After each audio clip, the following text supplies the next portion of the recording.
Hello, this is MJNL Mix Vlog. So, ngayon po, ako po ay nagpe-prepare po ng aking iluluto na ginsang okra. Na kung tawagin dito is bamya. Bamya yung okra. So, yan po, ako po ay naghihiwa-hiwa na po ng mga kamatis. Nihiwa ko na po ng maliliit. At syempre guys, kailangan po natin mag-ingat sa paghiwa kasi sobrang talas po ng ating ginagamit na panghiwa.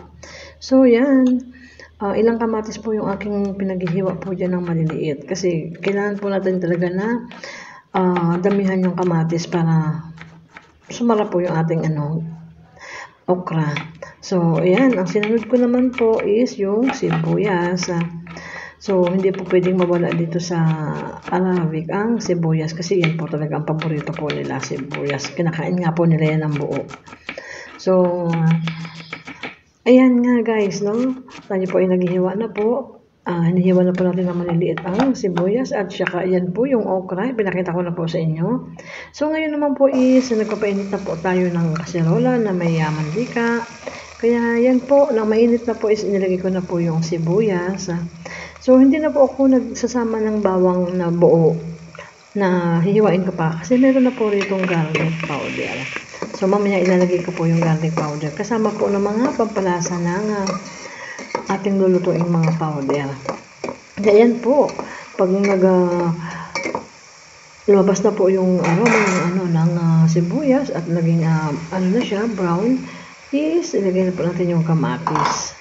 At yan na nga po, nilagay ko na po yung kamatis at kailangan po natin yan lutuin yung kamatis, palambutin para maging parang kala mo tomato sauce, di ba? Para mas masarap po yung sabaw po niya. So yan, hinahalo-halo ko po at mamaya-maya lang po guys, lalagyan po natin yan ng mga powder Arabic na pampalasa. So yan na nga po guys, malambot na nga po yung kamatis. So ilalagay na po natin yung bamya.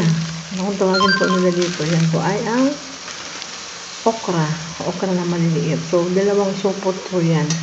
At yung umuusok po na yan is naghalo yung init ng kaserola at saka yung yelo. Kasi nag-yelo pa po yung yan, yung okra. Galing pa kung fridge po yan, freezer.